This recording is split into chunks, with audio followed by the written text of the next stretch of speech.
नमस्कार दोस्तों, passion gardening में आपका बहुत बहुत स्वागत है। दोस्तों, गुड़हल एक ऐसा फ्लावरिंग प्लांट होता है जिसके इतने सारे कलर होते हैं, जितने सारे कलर किसी दूसरे फ्लावर में शायद नहीं होते हैं। इसके तो कलर इतने सुंदर होते हैं, इसकी वैरायटी भी अलग अलग होती है। जैसे देसी वैरायटी होती है, देसी वैरायटी में आप येलो ले ले, वाइट है, रेड है, पिंक है। और जो इनकी हाइब्रिड वैरायटी होती है उसमें येलो है, उसमें भी येलो है। लेकिन जो हाइब्रिड वाली वैरायटी होती है वो थोड़े से बड़े होते हैं, उनके पेटल्स थोड़े बड़े होते हैं। उनमें कलर का वेरिएशन बहुत ज़्यादा होता है। पिंक है, वाइट है, रेड है, मैरून है, ऑरेंज है, और फिर दोनों के मिले जुले मल्टी कलर है, तो बहुत सारे कलर होते हैं। और ये एक ऐसा फ्लावरिंग प्लांट है जिसे अपने घर में बहुत ज़्यादा लोग पसंद करते हैं। यदि आप इनकी थोड़ी सी देखभाल कर देते हैं तो इसी तरह से भर भर करके आपके प्लांट पर ये खिलते रहेंगे। लेकिन आप थोड़ी सी भी इनके तरफ से आंख हटा लें तो फिर इनकी फ्लावरिंग कम हो जाती है, फ्लावर छोटे हो जाते हैं। और सबसे ज़्यादा जो इस पर परेशानी आती है वो है इंसेक्ट का या कीड़ों का अटैक हो जाता है। तो हम चाहते हैं कि हम इसी तरह से बिल्कुल स्वस्थ और खिले खिले फ्लावर लें। यदि आप भी इसी तरह से बड़ी बड़ी कलियां चाहते हैं और अपने प्लांट पर, अपने गुड़हल के प्लांट पर ढेर सारे फ्लावर चाहते हैं, जो फ्लावर और अनेक तरह के फ्लावर चाहते हैं, बिल्कुल स्वस्थ फ्लावर चाहते हैं, और ऐसा कि फ्लावर देखने पर बहुत ही हेल्दी लगे, बहुत ही सुंदर लगे, तो इसके लिए कई सारी वैरायटी है। कुछ तो ऐसी भी वैरायटी है जो ग्राफ्ट करके बनाया जाता है, जैसे आप देख रहे हैं ये। इसे वैसे तो क्रेनबेरी भी कहा जाता है, लेकिन इसे एक गुड़हल भी कहा जाता है और इसे भिंडी गुड़हल कहा जाता है। और क्योंकि इसके जो फ्लावर होते हैं भिंडी की तरह के होते हैं, लेकिन है ये गुड़हल की वैरायटी है। और ये रेड वाला कलर तो ये तो मतलब एवर ग्रीन होता है, क्योंकि सारे गुड़हल में सबसे ज़्यादा यही फूल है जो सभी देवताओं को चढ़ाया जाता है, चाहे वो दुर्गा हो, चाहे वो लक्ष्मी हो, चाहे वो विष्णु हो। तो इस तरह से गुड़हल के फ्लावर बहुत ज़्यादा पसंद किए जाते हैं।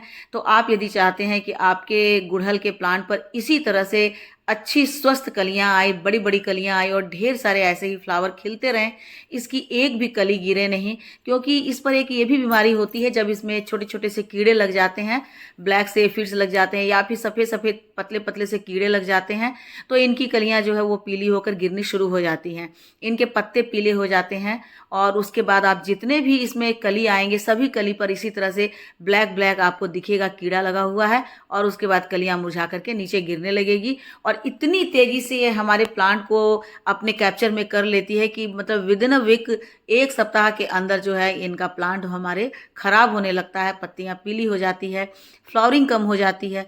तो इस पर बहुत ज़्यादा ध्यान देने की ज़रूरत है दोस्तों। खासकर ये जो अक्टूबर का मंथ है, अक्टूबर के मंथ में क्या होता है कि थोड़ी सी सर्दी होती है, थोड़ी सी गर्मी होती है, और इस समय जो मौसम होता है बहुत अच्छा होता है, तो सारे कीड़े जो हैं इस समय बहुत ज़्यादा तेज़ी से फैलते हैं। तो हम चाहते हैं कि हमारे प्लांट पर इसी तरह से भर भर करके फ्लावर आए, हेल्दी फ्लावर आए, सुंदर फ्लावर आए, जोड़े में खिले, अनगिनत खिले, हर डाली में खिले। तो हमें इसी समय अपने जो हमारे गुड़हल के प्लांट हैं उसकी केयर करनी होगी। क्योंकि पूरे साल में हम 2 बार अपने गुड़हल के प्लांट को बहुत अच्छी खाद देते हैं। मतलब सॉलिड खाद जो होता है वो 2 बार देते हैं। एक तो ये अक्टूबर का समय होता है, और दूसरा मार्च और अप्रैल या फरवरी और मार्च का महीना होता है। इन दोनों समय में जब मौसम परिवर्तित होता रहता है, उस समय हम अपने गुड़हल के प्लांट की देखभाल करते हैं, तो हमारे गुड़हल जो हैं वो पूरे पूरे साल भर फिर अच्छे से खिलते हैं। वैसे तो हर 15 दिन पर इन पर कुछ ना कुछ फर्टिलाइजर देना ज़रूरी है, क्योंकि ये बहुत ज़्यादा फ्लावरिंग करते हैं। हर समय इनके प्लांट पर ढेर सारी कलियां बनी होती है, फ्लावर खिलते रहते हैं, तो इसलिए इनकी रिक्वायरमेंट भी बहुत ज़्यादा बढ़ जाती है। इनको फूड हमेशा चाहिए। तो हर 15 दिन पर, तो इसका पहला टिप्स है कि हर 15 दिन पर हम इन पर कोई ना कोई फर्टिलाइजर बदल बदल कर देते रहें। हर समय हम एक ही फर्टिलाइजर नहीं दें, क्योंकि सब फर्टिलाइजर में अलग अलग न्यूट्रिएंट्स होते हैं, और अलग अलग न्यूट्रिएंट्स जब इनके पौधे को मिलता रहता है तो फिर ये इसी तरह से फ्लावरिंग करते रहते हैं। तो हर 15 दिन पर हमें इनको फर्टिलाइजर देना है, चाहे हम लिक्विड दें चाहे सॉलिड दें। लेकिन साल में एक बार, ये अक्टूबर का जो महीना होता है दोस्तों, इस समय भर करके आपको इन्हें अच्छी से खाद देनी चाहिए। तो कौन सी हम इस समय खाद दे सकते हैं जिसके कारण हमारे प्लांट इतने हेल्दी होते हैं, तो चलिए वीडियो में हम स्टार्ट करते हैं और बतलाते हैं कि इस समय हम अपने गुड़हल के प्लांट की कैसे देखभाल करें कि इतने अच्छे फ्लावर खिल करके आए और सालों भर अच्छे से खिलें। मतलब गुड़हल का जो प्लांट होता है बहुत तेज़ी से ग्रोथ करता है, उनकी जड़ें बहुत तेज़ी से भरने लगती है, यहाँ तक कि 1 साल के भीतर भीतर वो रूट बाउंड हो जाते हैं।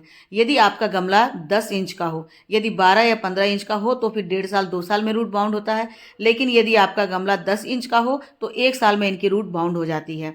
और जैसे ही इनकी रूट बाउंड होगी वैसे ही ये फ्लावरिंग करना कम कर देगा या फ्लावरिंग करना बंद कर देगा। इनकी कलियां छोटी होने लगेगी और फिर ये स्वस्थ नहीं दिखेंगे। देखिए, मेरे पास बहुत सारे गुड़हल के प्लांट हैं, देसी भी हैं और हाइब्रिड भी हैं, और सभी पर आपको एक साथ दिख रहा होगा कि कितने सारे इसमें फ्लावर लगे हैं। सभी पर फ्लावर लगे होते हैं, सभी पर कलियां बनती रहती है। तो उसका कारण यही है कि मैं अपने गुड़हल की प्लांट की बहुत ज़्यादा देखभाल करती हूँ, क्योंकि गुड़हल का प्लांट मेरा पसंदीदा फ्लावर में से एक होता है। मेरे सारे गुड़हल के प्लांट पर ढेर सारी कलियां लगी हुई है और लगातार उसमें फ्लावरिंग हो रहे हैं।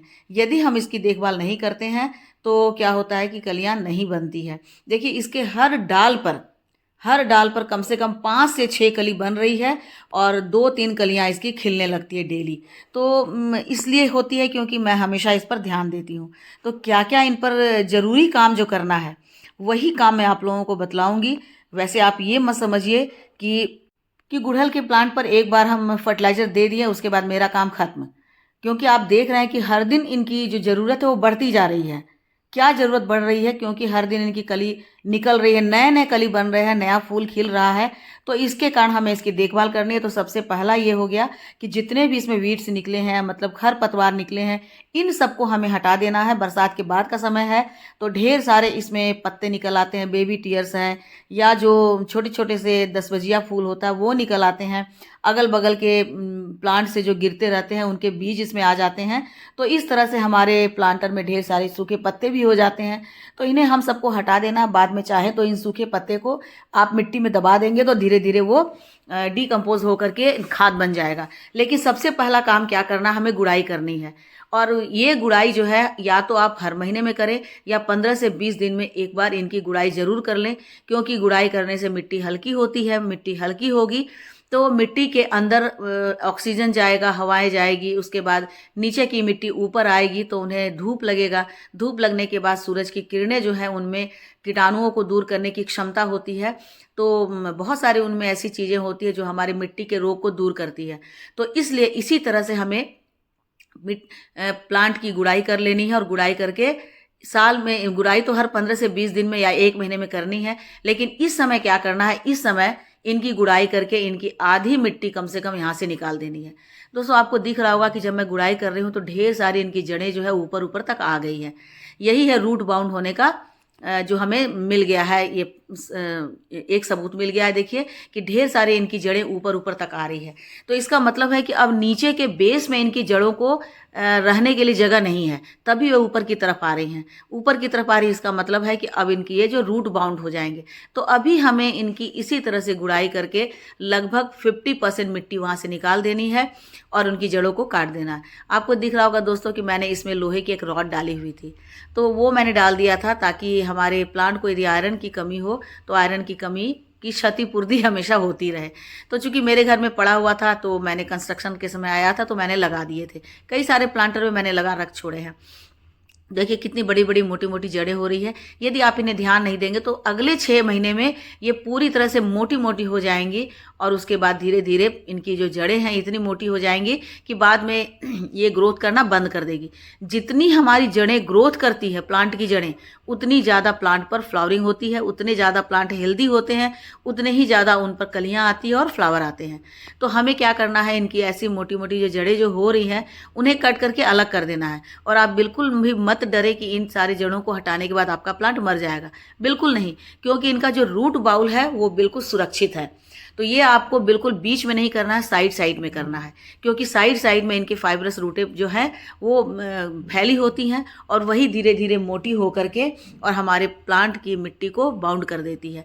तो हमें चारों तरफ से मिट्टी को खाली करना है और जितनी ज़्यादा जड़ें थी उन सबको हमें अलग कर देना है।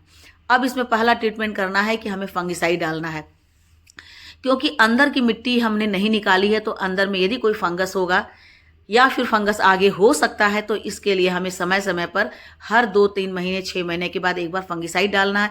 यदि आपके पास फंगिसाइड नहीं है तो आप इसमें हल्दी पाउडर डाल सकते हैं, क्योंकि हल्दी पाउडर जो होता है वो एंटी फंगल होता है, एंटी बैक्टीरियल होता है, एंटीसेप्टिक होता है, बहुत काम का होता है। तो आपके पास है तो आप डाल दीजिए। अब उसके बाद क्या डालना है दोस्तों, ये जो आप देख रहे हैं कि मेरे चुटकी में जो है ये मैंने डाला है बेकिंग सोडा। अब बेकिंग जो सोडा होता है उसका क्या काम होता है, वो पौधों की ग्रोथ को बढ़ाने के लिए बहुत अच्छा है, बहुत बेस्ट है। उसके अलावा पौधों में कीड़े लगने पर बेकिंग सोडा को हम इस पर प्लांट पर स्प्रे कर सकते हैं। खरपतवार को खत्म करने के लिए बेकिंग सोडा साबुन और पानी में मिलाकर डालेंगे तो उससे वो भी दूर हो जाएगा। उसके साथ साथ मिट्टी का पीएच लेवल बैलेंस करने के लिए भी बेकिंग सोडा का इस्तेमाल किया जाता है। फंगल समस्या को नियंत्रित करने के लिए बेकिंग सोडा का स्प्रे करना चाहिए। उसके अलावे ये पौधे की जड़ों के ग्रोथ को भी बढ़ाता है। देखिए उसके कारण क्या होता है कि हमारे पौधों पर ढेर सारे जो कीड़े लगे हुए हैं, फंगस लगे हुए हैं, इन सबको दूर करने में बेकिंग सोडा बहुत कारगर होता है। तो आप इनकी मिट्टी में तो डालें ही डालें, साथ ही साथ इनको पानी में डाल करके स्प्रे बॉटल से, और यदि पत्तों पर स्प्रे करते हैं, जहाँ पर इनके छोटे छोटे कीड़े लगे उस पर स्प्रे करते हैं तो बहुत जल्दी इनके वो कीड़े दूर हो जाते हैं, इनका फंगस दूर हो जाता है। और उसके बाद दोस्तों यदि आप, हमें क्या डालना है, ये डालना है सेंधा नमक। यदि आपके पास एप्सम सॉल्ट है तो वो डालिए, एप्सम सॉल्ट नहीं है तो आप इसमें सेंधा नमक डाल सकते हैं, क्योंकि सेंधा नमक जो होता है वो पौधे के लिए बहुत ही अच्छा होता है। जो काम एप्सम सॉल्ट करता है वही सेंधा नमक भी करता है। सेंधा नमक भी हमारे पौधे की जड़ों को ग्रोथ पर लाता है, उनकी जड़ों को बढ़ाने में, उनको डेवलप करने में बहुत काम करता है, और साथ ही साथ वो हमारी जड़ों को सुरक्षित रखता है और हमारे प्लांट को आगे बढ़ने में, हमारे प्लांट को ग्रोथ पर लाने में ये बहुत ज़्यादा काम करता है। अब दोस्तों सबसे जो अहम बात है वो है कि हम अभी इस समय अपने प्लांट को एक ठोस फर्टिलाइज़र देना चाहेंगे, सॉलिड फर्टिलाइज़र देना चाहेंगे, क्योंकि ये जो समय है अभी हम इसमें देंगे तो ये अच्छे से प्लांट को मिल जाएगा। साल भर में एक बार हमें बहुत अच्छे से, एक बार या 2 बार सॉलिड फर्टिलाइज़र देना है। तो सॉलिड फर्टिलाइज़र के रूप में आप इसको वर्मी कंपोस्ट या गोबर की सड़ी हुई खाद दे सकते हैं। आपके पास जो अवेलेबल है आप वो दीजिए। मेरे पास दोनों चीज़ है, लेकिन इस समय मैं इसमें वर्मी कंपोस्ट डाल रही हूँ। आप देख रहे हैं कि सालों भर हम इसमें प्याज के छिलके का भी डालते हैं, क्योंकि उसमें पोटेशियम होता है। आलू के छिलके का भी हम इसमें लिक्विड फर्टिलाइज़र डालते हैं, क्योंकि आलू के छिलके में भी फॉलिक एसिड होता है, आयरन होता है बहुत ज़्यादा, कैल्शियम होता है, मैग्नीशियम होता है। तो ये सारे तो साल भर चलते रहते हैं, लेकिन एक बार सॉलिड फर्टिलाइज़र देना बहुत ही ज़्यादा ज़रूरी होता है। तो वो अभी दे दीजिए, दे करके अच्छे से दीजिए। ये नहीं कि 1 मुट्ठी 2 मुट्ठी दे दिए, आप भर करके अच्छे से दे दीजिए। और उसके बाद जो मिट्टी हमने यहाँ से निकाला था उस मिट्टी को हमें डाल देना है। तो इससे क्या होगा कि हमारा प्लांट जो है अब 6 महीने, अगले 6 महीने 7 महीने के लिए बहुत अच्छे से तैयार हो गया। इसे हमने एक कंप्लीट फूड दे दिया। अब हमने जो पत्ते निकाले थे उस पत्ते को एक जगह आप होल करके वहाँ डाल दे तो धीरे धीरे ये डिकम्पोज हो जाएगा, और डिकम्पोज हो जाने के बाद ये जो लीफ कंपोस्ट है वो बन जाएगा और हमारे प्लांट को मिलता रहेगा। तो हमारे प्लांट पर अब ना तो कोई फंगस लगेगा, ना कोई कीड़े का अटैक होगा, ना कोई बैक्टीरिया लगेगा, और साथ ही साथ हमारे प्लांट को बहुत अच्छा से न्यूट्रिशंस भी मिल जाएगा, जिससे हमारा प्लांट जो है बहुत हेल्दी हो जाएगा।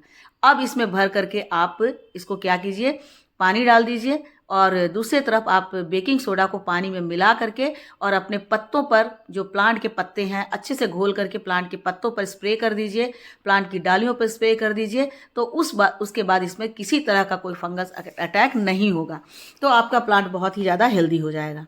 तो दोस्तों प्लांट से हमें बहुत अच्छा फूल लेना है, अच्छा फ्लावर लेना है, ढेर सारा फ्लावर लेना है, तो ये सारे काम हमको करने ही चाहिए। क्योंकि ये काम नहीं करते हैं के लिए ऐसा नहीं है कि हम प्लांट को लगा दिए, एक बार फर्टिलाइज़र दे दिए और बस हो गया, उसके बाद हम शिकायत करने लगें कि हमारे प्लांट पर फ्लावर नहीं होते हैं या फिर कीड़े लग जाते हैं, प्लांट मर जाता है।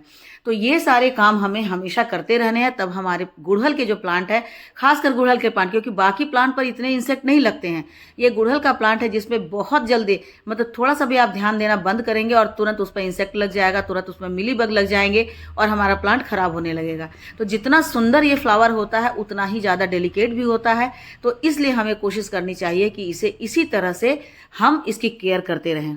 और सबसे इम्पॉर्टेंट बात कि इसे ऐसी जगह रखें जहां 6 से 7 घंटे की डायरेक्ट सनलाइट मिलती रहे, तभी हमारे प्लांट पर इतने सुंदर सुंदर फ्लावर खिलेंगे और इतने हेल्दी फ्लावर खिलेंगे जिसकी साइज बहुत बड़ी होगी। तो ठीक है दोस्तों, आई होप वीडियो आप लोगों को अच्छी लगी होगी तो लाइक शेयर कमेंट कीजिएगा। मेरे चैनल पे नए हैं तो मुझे सब्सक्राइब कर लीजिए। मिलती हूँ अगले वीडियो में। Thank you.